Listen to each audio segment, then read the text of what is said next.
یہ بات جان لینی چاہیے کہ وہی شخص آپ صلی اللہ تعالی علیہ وآلہ وسلم پر ایمان لاتا ہے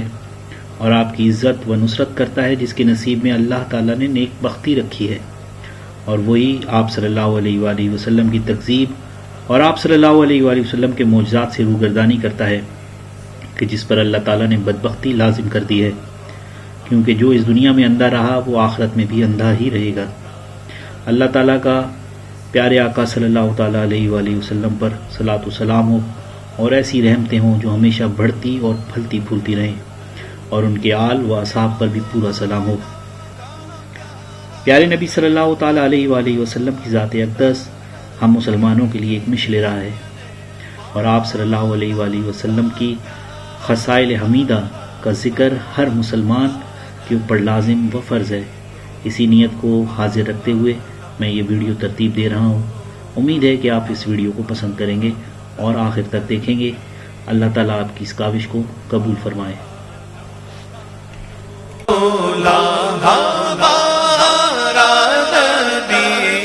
سب سے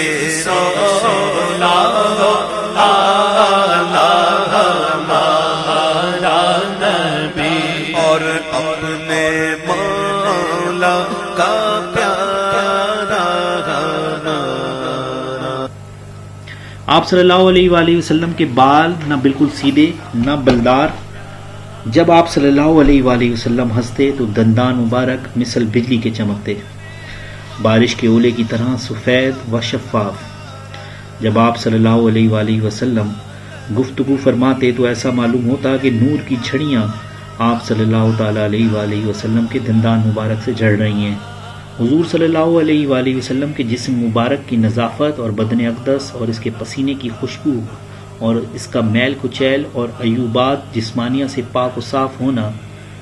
یہ ہے کہ اس کے بارے میں اللہ تعالیٰ نے بھی آپ صلی اللہ علیہ وآلہ وسلم کو وہ خصوصیت عطا فرمائی کہ آپ صلی اللہ علیہ وآلہ وسلم کے سوا کسی میں پائی ہی نہیں جاتی۔ مزید برآں یہ کہ اللہ تعالیٰ نے آپ صلی اللہ علیہ وآلہ وسلم کو شرعی نفاست و پاکیزگی اور 10 فطری خصلتوں سے بھی مزین کیا، چنانچہ حضور صلی اللہ علیہ وآلہ وسلم فرماتے ہیں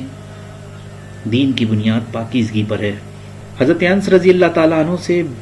بلا اسناد مروی ہے کہ وہ فرماتے ہیں کہ میں نے حضور صلی اللہ علیہ وآلہ وسلم کے جسم کی مبارک خوشبو سے بڑھ کر کسی عنبر، کستوری اور کسی چیز کی خوشبو کو نہ پایا۔ حضرت جابر بن سمرہ رضی اللہ تعالیٰ عنہ سے مروی ہے کہ جب حضور صلی اللہ علیہ وآلہ وسلم نے ان کے رخسار کو چھوا تو وہ کہتے ہیں کہ میں نے حضور صلی اللہ علیہ وآلہ وسلم کے دست اقدس میں ایسی ٹھنڈک اور خوشبو پائی کہ گویا ابھی آپ نے عطار کے ڈبے سے اپنا ہاتھ باہر نکالا ہے۔ ایک مرتبہ حضور صلی اللہ علیہ وآلہ وسلم نے حضرت انس رضی اللہ تعالیٰ عنہ کے گھر قیام فرمایا۔ آپ صلی اللہ علیہ وآلہ وسلم کو پسینہ آ گیا۔ حضرت انس رضی اللہ تعالیٰ عنہ کی والدہ ایک شیشی لائیں، حضور صلی اللہ علیہ وآلہ وسلم کے پسینے مبارک کو جمع کرنے لگیں۔ حضور صلی اللہ علیہ وآلہ وسلم نے دریافت فرمایا تو عرض کیا میں اس کو اپنی خوشبوؤں میں رکھوں گی اور یہ سب سے عمدہ اور طیب خوشبو ہے۔ امام بخاری رحمۃ اللہ تعالیٰ علیہ نے اپنی تاریخ کبیر میں حضرت جابر رضی اللہ تعالیٰ عنہ سے نقل کیا کہ حضور صلی اللہ علیہ وآلہ وسلم جس کوچہ و بازار سے گزر فرماتے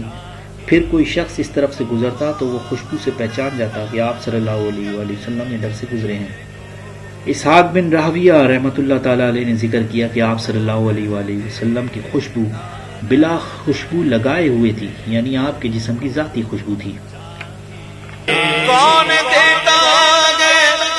دینے کو منہ چاہیے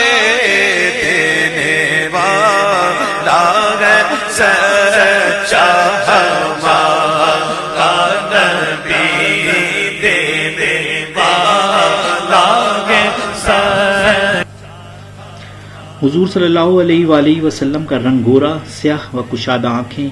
سرخ ڈورے والی لمبی پلکیں، روشن چہرہ، باریک ابرو، اونچی بینی یعنی ناک، چوڑے دانت، گول چہرہ، فراخ پیشانی،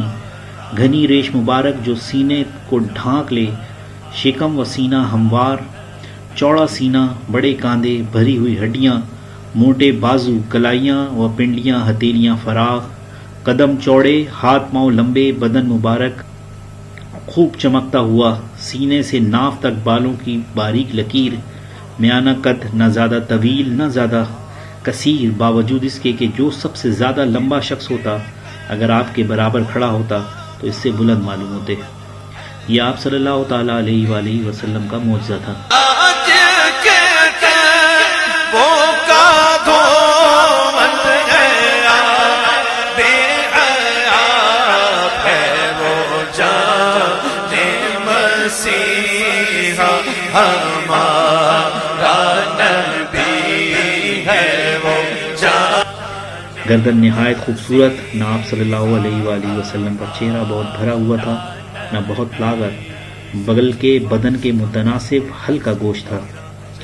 حضرت براء بن عازب رضی اللہ تعالیٰ عنہ فرماتے ہیں کہ میں نے کسی بالوں والے کو کہ اس کے بال کندھوں تک لٹکتے ہوں، سرخ لباس میں حضور صلی اللہ تعالیٰ علیہ وآلہ وسلم سے زیادہ خوبصورت نہ دیکھا۔ حضرت ابو ہریرہ رضی اللہ تعالیٰ عنہ فرماتے ہیں کہ میں نے حضور صلی اللہ علیہ وآلہ وسلم سے زیادہ کسی کو خوبصورت نہ دیکھا۔ گویا آپ صلی اللہ علیہ وآلہ وسلم کے رخسار مبارک میں سورج تیر رہا ہے۔ جب آپ صلی اللہ علیہ وآلہ وسلم مسکراتے تھے تو دیواروں پر اس کی چمک پڑتی تھی۔ حضرت جابر بن سمرہ رضی اللہ تعالیٰ عنہ سے کسی نے کہا کہ آپ کا چہرہ تلوار کی طرح چمکتا تھا۔ آپ نے کہا نہیں، بلکہ چاند و سورج کی طرح چمکتا تھا اور آپ کا چہرہ گول تھا۔ حضرت ام معبد رضی اللہ تعالیٰ عنہ نے حضور صلی اللہ تعالیٰ علیہ وآلہ وسلم کی تعریف کی رفت میں کہا کہ آپ صلی اللہ علیہ وآلہ وسلم دور سے بہت خوبصورت اور قریب سے نہایت شیریں اور حسین معلوم ہوتے تھے۔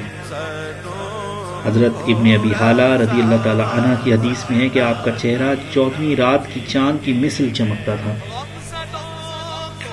حضرت علی المرتضیٰ رضی اللہ تعالیٰ عنہ